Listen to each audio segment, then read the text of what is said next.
जय जन जय गण जय मन के साथ सिद्धांत प्रणाम। आप देख रहे हैं कलम की आन, भारत किसान सिद्धांत संग्राम। सबसे अलग, सबसे जुदा, आपका विश्वास और भरोसा का प्रतीक, आपका अपना न्यूज़ चैनल सिद्धांत संग्राम। जी हाँ, मैं विजय विद्रोही आज साउथ दिल्ली में सिद्धांत संग्राम की टीम के साथ देख रहा हूँ कि जगदम्बा मार्ग तारा अपार्टमेंट तुगलकाबाद एक्सटेंशन में धूमधाम से विश्व के क्रम का लेखा जोखा रखने वाले बाबा विश्वकर्मा को याद किया जा रहा है। प्रथम दिवस और द्वितीय दिवस पूरे हवन के साथ, ध्यान के साथ, पूजा अर्चना के साथ, हे बाबा विश्वकर्मा आप ऐसा और इस तरह से रखें कि हर एक व्यक्ति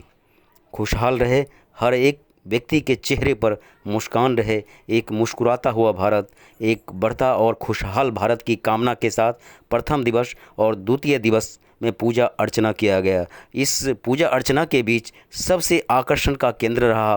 प्रसिद्ध शिव माता पार्वती वैदिक संस्थान संगम विहार के संस्थापक पंकजानंद शास्त्री जी, जो जाने माने विद्वान, मिलनसारिता और ख़ास करके अपने विद्वान पटुता से सामने वाले को प्रभावित करने वाले मिलनसार स्वभाव के प्रसिद्ध शिव उपासक और माता पार्वती के बताए सदमार्ग पर चलने वाले पंकजानंद शास्त्री के माध्यम से पूरे विधि विधान के साथ बाबा विश्वकर्मा की पूजा अर्चना किया गया। दक्षिणी दिल्ली के तुगलकाबाद में पंडित पंकजानंद शास्त्री, जो जाने माने दिल्ली एनसीआर के ज्योतिषाचार्य हैं और प्रकांड विद्वान हैं, ने सिद्धांत संग्राम से बातचीत करते हुए कहा कि ब्रह्मा जी के 7वीं संतान का नाम था वास्तु और वास्तु जी के सुपुत्र थे विश्वकर्मा जी। अगर विश्वकर्मा पूजा उत्सव के मायने कहें और किन किन राज्यों में आयोजित किया जाता है धूमधाम के साथ, तो इस सवाल का जवाब देते हुए पंडित पंकजानंद शास्त्री ने बताया कि बात चाहे कर्नाटक की हो, यूपी की हो, दिल्ली की हो, असम की हो या उड़ीसा या पश्चिम बंगाल, झारखंड, इन सभी राज्यों में श्री विश्वकर्मा पूजा महोत्सव धूमधाम से मनाया जाता रहा है। आगे मीडिया के सवाल का जवाब देते हुए श्री पंकजानंद शास्त्री ने बताया कि भारतीय वेद पुराणों के अनुसार बाबा विश्वकर्मा को यंत्रों का देवता, यानी आज की भाषा में कहें तो इंजीनियर माना जाता है और उनके द्वारा बनाए गए एक से बढ़कर एक असंभव सा दिखने वाला काम, लेकिन आज साक्षी है, इतिहास का एक सुनहरा पन्ना है। अगर बात सोने की लंका की करें तो बाबा विश्वकर्मा की को आप याद करेंगे। अगर कृष्ण की नगरी द्वारिकापुरी की बात करें तो बाबा विश्वकर्मा, स्वर्गलोक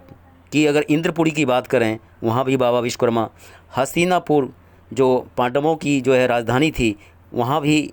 इन्होंने अपना परचम लहराया। दधीची की जो हड्डी से ब्रज बनाया गया वो हथियार भी बाबा विश्वकर्मा की देन है। इसके अलावा वरुणपुरी, पांडवपुरी, सुदामापुरी, शिवमंडलपुरी, पुष्पक विमान और विष्णु चक्र के साथ साथ शंकर का त्रिशूल और यमराज का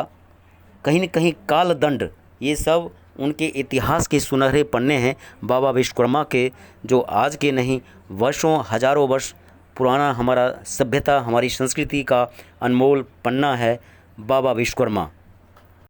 मीडिया के पूछे गए सवाल कि भारत का तकनीक और वर्सेज पूरा विश्व आप क्या देखते हैं पंडित पंकजानंद शास्त्री जी, तो इस सवाल का जवाब देते हुए श्री पंकजानंद शास्त्री जी ने बताया कि भारत का इतिहास बुलंद है। ये 100 साल की बात नहीं है, ये हज़ारों साल की हमारी संस्कृति का ये गौरवपूर्ण पृष्ठ है कि आप बताएं कि पुष्पक विमान का आविष्कार तभी हो चुका था और आज एरोप्लेन की बात कर रहे हैं, चाहे अमेरिका करे, फ्रांस करे, जापान करे, तो क्या पुष्पक विमान हवाई जहाज़ का मुकाबला कहीं है? विष्णु चक्र की बात करें या ब्रज